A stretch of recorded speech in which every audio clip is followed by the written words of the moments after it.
नमस्कार दोस्तों। तो आज हमने स्यूडोफोर्स का लेक्चर नंबर 6 लिया हुआ है और लेक्चर नंबर 6 में पहला ही क्वेश्चन हमने मल्टीपल करेक्ट किया है ना। तो एडवांस के लिए मल्टीपल चॉइस क्वेश्चंस आते हैं, जेईई मेन में नहीं आता। तो हमारा क्वेश्चन ये है, स्मूथ सरफेस पे एक ब्लॉक M1 रखा हुआ है और same to same smooth surface पे एक ब्लॉक M2 इस तरह से है कि मैं इसको ढकेल रहा हूँ, ऐसे ढकेल रहा हूँ, राइट। इस तरफ को आई कैप से रिप्रेजेंट किया हुआ है और इस तरफ को जे कैप से रिप्रेजेंट किया हुआ है। तो हमें पहला ऑप्शन है कि एक्सेलरेशन ऑफ M1 जो हो वो इतना एक्सेलरेशन होगा इस तरफ। दूसरा है normal reaction acting on M2। यहाँ पे जो नॉर्मल रिएक्शन M2 पे जो लग रहा होगा, M2 पे इस तरफ से नॉर्मल रिएक्शन लग रहा होगा M1 की तरफ, वो क्या इतना होगा। और तीसरा एक्सेलरेशन ऑफ M2 का एक्सेलरेशन कुछ इस तरह से है, आई कैप में भी है और जे कैप में है पर डायरेक्शन डाउनवर्ड है। और लास्ट ऑप्शन है नन ऑफ दिस। ओके, तो आप आराम से सोचो, पहले सोचो, क्योंकि एडवांस वाले क्वेश्चंस मेंस की तरह नहीं करना कि फटाफट फॉर्मूला ढूंढा और कर दिया। आप सोचना उस पे, हुआ तो हुआ, नहीं हुआ तो नेक्स्ट टाइम फिर दोबारा सोचना, ऐसा करते हैं हम लोग। तो let's do it. Hello guys, my name is Aamir and अब हम लोग इस क्वेश्चन को आगे बढ़ाते हैं। तो देखो, ये नीचे तो नहीं है, मतलब ग्राउंड पे होता तब भी अगर सामने है तो एफ उसको ढकेल के तो लेके जा रहा होगा, है ना, ढकेल के लेके जा रहा होगा। तो अगर इसको ढकेल के लेके जा रहा तो एफ ना सिर्फ M1 को बढ़ा रहा है, M2 को भी आगे बढ़ा रहा है, राइट। तो इस तरह से अगर मैं देखूं तो एक्सेलरेशन जो कॉमन आ रहा है, दोनों बॉडी का आ रहा है, वो आ रहा है F divided by M1 plus M2 along this direction. तो मैं आई कैप बोल देता हूँ क्योंकि हर जगह डायरेक्शन दिया हुआ। अभी कैप भी डाल देता हूँ, छोड़ो इसको, इतना अभी नहीं सोच रहे इस बारे में। यानी कि जितना से M1 जाएगा M2 उसके साथ जा रहा है।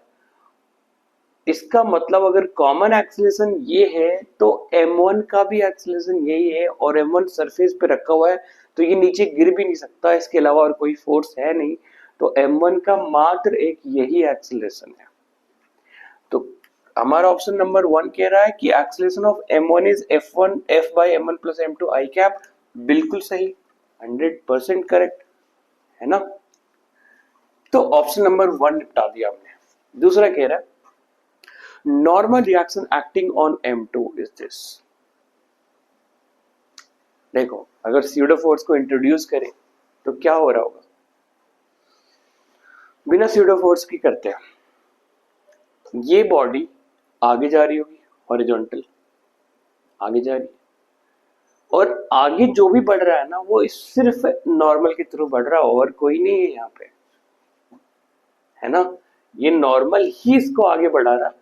तो हम बोल सकते हैं कि ये जो नॉर्मल है वो इसका मास इनटू ये जो एक्सेलरेशन इस पे है इस तरफ हॉरिजॉन्टल, क्योंकि नॉर्मल इधर लग रहा है ना, तो नॉर्मल इस तरफ लग रहा है तो नॉर्मल सिर्फ रिस्पॉन्सिबल है हॉरिजॉन्टल एक्सेलरेशन के लिए और हॉरिजॉन्टली इसके पास एक्सेलरेशन इतना है। तो हम बोल सकते हैं normal force M2 into this horizontal acceleration M1 plus M2 है, यानी कि इतना स्यूडो फोर्स इस पे लग, सॉरी, इतना नॉर्मल फोर्स लग रहा होगा, राइट। यस और नो, क्लियर है। अगर मैं इसको नॉन इनर्शियल फ्रेम से करूं सिर्फ इस चीज को, तो मैं इस पे बैठ जाऊंगा, यहां बैठ जाऊंगा तो मेरा भी एक्सेलरेशन A हो जाएगा, इसका भी एक्सेलरेशन A है। तो M2 का एक्सेलरेशन इस तरफ है A, मैं अपना एक्सेलरेशन ऑपोजिट दूंगा तो इस पर नेट एक्सेलरेशन 0 हो जाएगा। तो मैं यहाँ बैठ के इसको देखूंगा तो मुझे लगेगा कि ये तो इक्विलिब्रियम में है, इसका मतलब इस इक्विलिब्रियम में है तो इधर n लग रहा होगा और पीछे क्या लग रहा होगा, स्यूडो फोर्स जब मैं दूंगा इसको, तो इधर n इधर M2 इंटू A, तो वो दोनों आपस में बराबर होंगे तो यही नहीं। तो फिर स्यूडो फोर्स के हिसाब से भी हमने कर लिया तो यही आया। तो ऑप्शन नंबर 2 कह रहा है normal reaction acting on M2 is I cap. अब आई कैप लग रहा होगा कि माइनस आई कैप, ये वेरीफाई करते हैं। ये बॉडी यहाँ रखा हो, मैं इसको इधर ढकेलूंगा तभी वो आगे बढ़ेगा, मतलब उस पे नॉर्मल आई कैप ही लग रहा है। पर अगर यही क्वेश्चन होता normal reaction acting on M1 because of M2 तो सेम वैल्यू होता लेकिन डायरेक्शन ऑपोजिट होता, राइट। तो आप ये ध्यान रखना कि किस पे पूछ रहा है, ऐसा नहीं कि देखा हाँ आई कैप मारा फटाफट, नहीं, यू हैव टू सी, क्योंकि एडवांस में क्वेश्चन जब मल्टीपल करेक्ट देगा तो सेंसिटिविटी तो होगी। ओके, ऑप्शन नंबर सी पे आते हैं, acceleration of M2 is this, M2 मतलब दिस बॉडी। अब एक बात बताओ, सरफेस स्मूथ है, सरफेस स्मूथ है और ये रहा M2, इस तरफ इसका एक्सेलरेशन ये है, ये वाला पार्ट इतना, और ऊपर रोकने वाला कोई फोर्स है नहीं, पर M2G तो लग रहा होगा। अगर नीचे M2G लग रहा होगा तो नीचे का एक्सेलरेशन तो G होगा लेकिन माइनस J में, क्योंकि कोई तो चाहिए ऊपर बैलेंस करने के लिए। नहीं आया समझ? M2G नीचे लग रहा, अगर फ्रिक्शन होता तो वो ऊपर रोक देता, फ्रिक्शन है ही नहीं तो इसको कोई नहीं रोक सकता मेरे भाई। एक और तरीका रोकने का, सर्कुलर मोशन में घुमा दे, पर वो तो घूम ही रहा, सीधा बढ़ रहा है।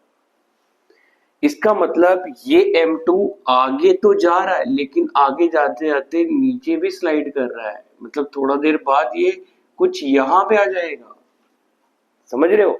इसका मतलब इसके पास दो एक्सीलरेशन है, एक आगे जा रहा है इतना एक्सीलरेशन से और एक नीचे आ रहा है इतना एक्सीलरेशन से। तो बोल रहा है एक्सीलरेशन ऑफ M2, M2 मतलब दिस इज, इतना तो हम पहले ही देख चेक कर चुके थे, यस, प्लस डाउनवर्ड इतना, यस करेक्ट।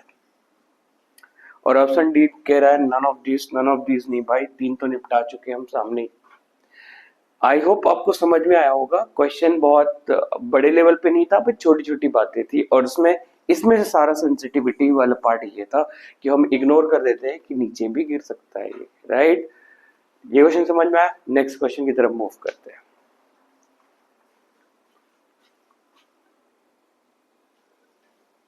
और दोस्तों तो हमने क्वेश्चन नंबर 2 भी जो लिया है वो भी हमने एडवांस के लिए लिया है, मल्टीपल करेक्ट है।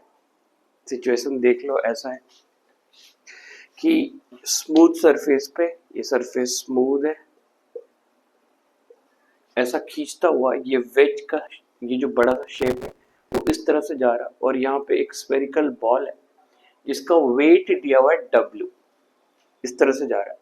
तो हमें बताना है कि the force on the ball from vertical surface, ये जो वर्टिकल सरफेस है इसकी वजह से बॉल पे कितना फोर्स लग रहा होगा, और दूसरा है the force on the ball from the inclined surface, ये जो इंक्लाइंड सरफेस है यहाँ से कितना लग रहा होगा। और इसी दो क्वेश्चन को रिपीट, ऑप्शन को रिपीट किया है डिफरेंट वैल्यू करके, राइट। तो अब हम ये क्वेश्चन करेंगे स्यूडो फोर्स, जैसे बिना स्यूडो के भी हो सकता है पर स्यूडो में मजा है। देखो ये आगे जा रहा है ए से, सब जा रहे होंगे ए से, स्यूडो फोर्स के लिए एक बंदा बैठेगा यहाँ, बोलेगा मैं भी जा रहा हूँ ए से, बॉल भी जा रहा है ए से, मैं अपना एक्सेलरेशन बॉल को पीछे दूंगा, बॉल आ जाएगा इक्विलिब्रियम में। तो इसके हिसाब से बॉल भाई साहब इक्विलिब्रियम में आ गया, राइट। अब ये कहीं नहीं जा रहा, पर बदले में एक स्यूडो फोर्स भी देगा बॉल को पीछे। कितना देगा? इसका मास तो दिया नहीं, W is equal to mg होता है, तो मास को हम लिख सकते हैं W/g। तो इसका mass which is W/g into acceleration observer का, इतना बॉल पे पीछे स्यूडो फोर्स लगा दिया इसने। ये क्या है एक्चुअली में? This is pseudo force.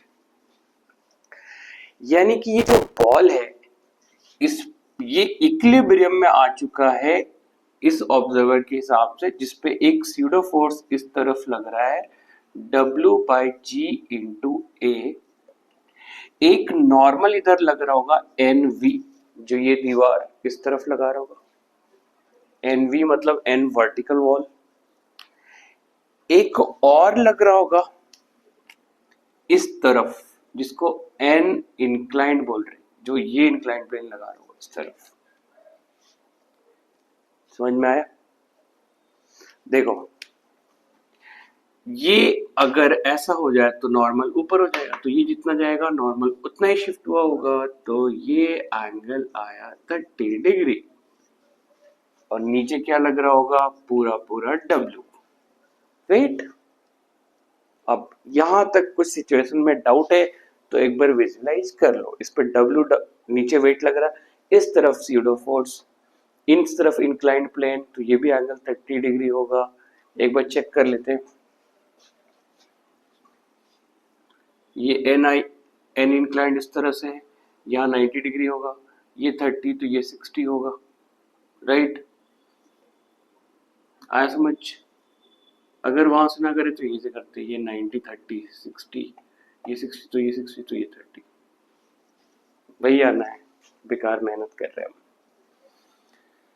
तो बेटा ये है इक्विलिब्रियम में, मतलब यहाँ पे जो होगा एन आई का कंपोनेंट cos 30 डिग्री, ये बराबर होगा इसके, है ना। तो इस साइड का पार्ट मिटा देता हूं, यानी कि हम लिख सकते हैं एन आई cos 30 होता है √3/2 N i cos 30 is equal to W, यानी कि हम लिख सकते हैं N i is equal to 2w/√3। √3 के फॉर्म में नहीं है तो मुझे थोड़ा और आगे बढ़ाना पड़ेगा, 1.73 इंटू डब्ल्यू, इसको डिवाइड करेंगे तो ये 1.15 डब्ल्यू के फॉर्म में आ जाएगा। तो ये हमारा इंक्लाइंड प्लेन से इतना लग रहा है। पहला ऑप्शन था वर्टिकल सरफेस इतना लगाएगा, बिल्कुल गलत है, ये ऑप्शन गलत हो गया, तो ऑप्शन ये गलत हो गया। ऑप्शन बी कह रहा है इंक्लाइंड पे इतना लगेगा, नहीं इंक्लाइंड पे इतना लगा हुआ है, तो ऑप्शन बी भी गलत हो गया। अब मल्टीपल करेक्ट है तो या तो the force on the ball from the inclined surface is this, तो ऑप्शन डी सही हो गया। अब देखो मल्टीपल करेक्ट में ये जरूरी नहीं है कि एक से ज्यादा करेक्ट हो, वन और मोर देन होता है, तो अब डी करेक्ट हो भी सकता है और नहीं भी हो सकता है, पर सी करेक्ट हो चुका है। अब आते हैं डी पे। डी पे मतलब हॉरिजॉन्टल वाला पार्ट देखते, तो हॉरिजॉन्टल में क्या है, इधर एन वी है और इधर सीडो फोर्स है, और एन आई का एक कंपोनेंट इधर टूट के आया होगा एन आई साइन 30 डिग्री, यानी कि एक ये और एक ये दोनों मिलके इसको बैलेंस कर रहा होगा। समझ में आया? तो हम ये लिख सकते हैं एन वी जो है वो इक्वल है एन आई ये वाला कंपोनेंट साइन 30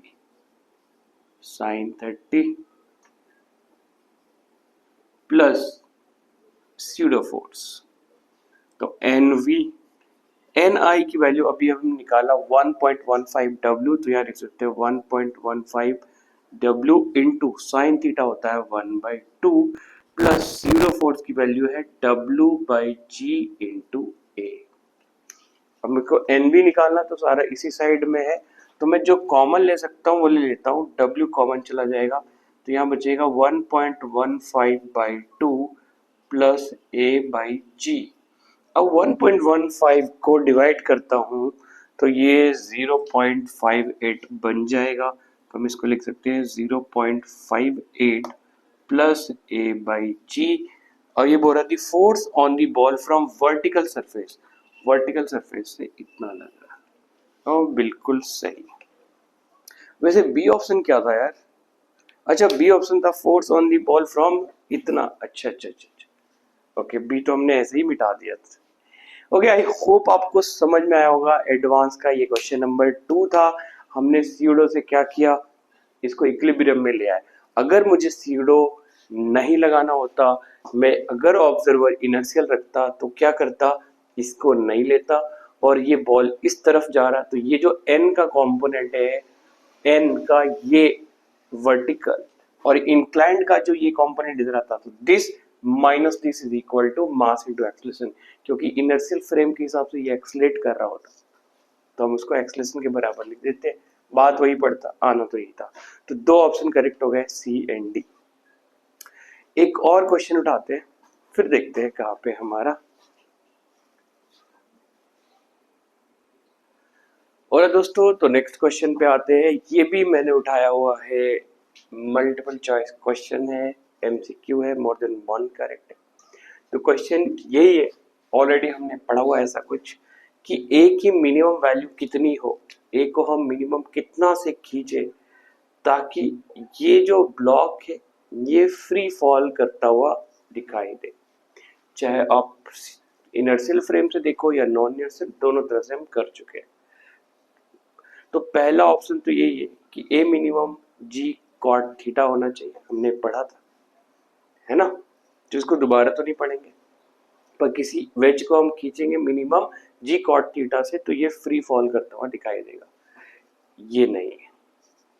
दूसरा, force of contact between the block and the ways is zero. Yes, ये इस तरह से भाग रहा है कि इन दोनों के बीच में ये इतना साथ साथ आ रहा है कि ये दोनों को एक दूसरे को नॉर्मल फोर्स नहीं लगा रहे, पर दोनों बोथ आर कमिंग टुगेदर। तो no force of contact between the block and wedge is zero is 100% correct, बिल्कुल जीरो है।